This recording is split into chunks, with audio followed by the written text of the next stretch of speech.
হয়, এই মুহূৰ্তত আমি দিব ওলাইছো আজিৰ গুৰুত্বপূৰ্ণ খবৰ।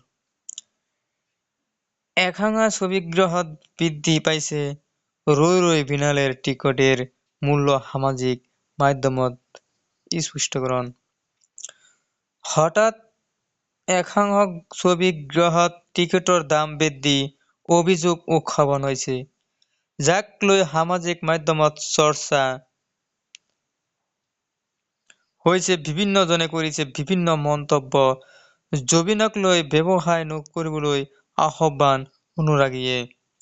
তাৰ পিছতে এই বিষয়টো সন্দৰ্ভত মুখ খুলিছে ৰৈ ৰৈ বিনালেৰ টিমে।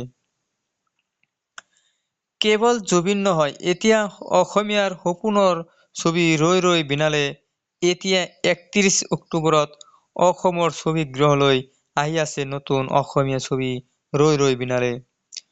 মুক্তিৰ পূৰ্বে ছবিখনে ধুমুহাৰ সৃষ্টি কৰিছে, কিয়নো এইখন জুবিন গাৰ্গৰ অন্তিমখন ছবি।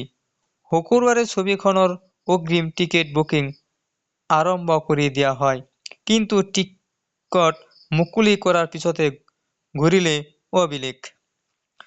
ছবিখনৰ ট্ৰেইলাৰ মুকলি হোৱাৰে দিনাৰ পৰাই পুনৰ এবাৰ শোকত ডুব গৈছে অসমবাসী, কিয়নো বাস্তৱতাৰ সৈতে ছবিখনৰ সংলাপৰ যথেষ্ট মিল দেখিছে অনুৰাগীয়ে। ট্ৰেইলাৰত দেখুওৱাৰ দৰে সাগৰখনক সাঁতুৰি পাৰ হ'ব পাৰিমনে বুলি প্ৰশ্ন কৰা জবিনৰ অন্তিম ঠিকনা সাগৰেই হ'ল।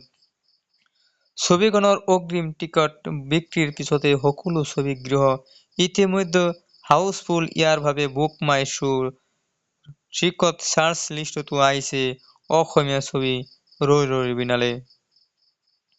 কিন্তু ইয়াৰ মাজতে হঠাৎ একাংশ ছবিগৃহত টিকটৰ দাম বৃদ্ধি অভিযোগ উত্থাপন হৈছে, যাক লৈ সামাজিক মাধ্যমত হৈছে সৰব চৰ্চা। বিভিন্নজনে কৰিছে বিভিন্ন মন্তব্য। জবিনক লৈ ব্যৱসায় নকৰিবলৈ আহ্বান অনুৰাগীয়ে। তাৰ পিছতে এই বিষয়টো সন্দৰ্ভত মুখ খুলিছে ৰৈ ৰৈ বিনালেৰ টিমে। সামাজিক মাধ্যমত টিকটৰ দাম বৃদ্ধিক লৈ দিছে এক স্পষ্টীকৰণ। শ্বেয়াৰ কৰা পোষ্টত কোৱা হৈছে, ৰৈ ৰৈ বিনালেৰ টিকটৰ মূল্য বৃদ্ধিক লৈ চলি থকা চৰ্চাৰ সময় দেখি আমি পিভিআৰ, চিনেপলিছ আৰু অন্যান্য ছবিগৃহসমূহৰ কৰ্তৃপক্ষৰ সৈতে কথা পাতিছো। এই মূল্য বৃদ্ধিৰ কাৰণ হৈছে ডাইনামিক প্ৰি-কিনিং, অৰ্থাৎ কোনো এখন ছবিৰ টিকট বুকিং যেতিয়া 60% সম্পূৰ্ণ হয়, তেতিয়া ছবিখনৰ টিকটৰ দাম বৃদ্ধি পায়। পৰৱৰ্তী 80% বুকিং হ'লে তেনেদৰে আকৌ বৃদ্ধি পায়।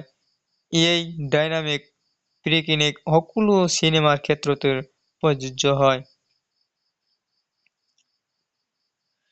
লগতে লিখিছে, সেয়েহে আমি এই সময়ত ছবিগৃহৰ কৰ্তৃপক্ষক অনুৰোধ জনাইছো যে ৰৈ ৰৈ বিনালেৰ ক্ষেত্ৰত টিকটৰ মূল্য বৃদ্ধি হ'ব নালাগে আৰু ডাইনামিক প্ৰি-কিনিং আমাৰ ছবিখনৰ সৈতে প্ৰযোজ্য কৰিব নালাগে। কৰ্তৃপক্ষই এই কথাত সন্মতি জনাইছে আৰু আগন্তুক ১-২ ঘণ্টাৰ ভিতৰতে আপোনালোকে পূৰ্ব নিৰ্ধাৰিত দামতেই ৰৈ ৰৈ বিনালেৰ টিকট সংগ্ৰহ কৰিব পাৰিব।